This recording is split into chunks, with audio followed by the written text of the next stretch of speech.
Hey, just a quick note, if you've got an R255, Evolution R255, and it's a couple of years old and it's had a bit of use, go and have a look at where the cable goes in here, in the back end. Lift it up, go and have a look. And I bet you find it split just like that. We go round here, you can see where it is. The old orange cable clamp, it is a clamp, but that's where the cable wraps round. All right, so yours almost certainly will be split if it's a couple of years old. I've got a client, exactly the same problem on his saw. All we did on his was loosen the screw in here and pull a cable up an inch. So the bad part is now here, and effectively you've got a new bit of cable that's going to be flexing away without being damaged.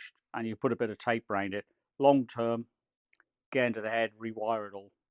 But yeah, you're going to have a look on your saw. You're going to find it split like that.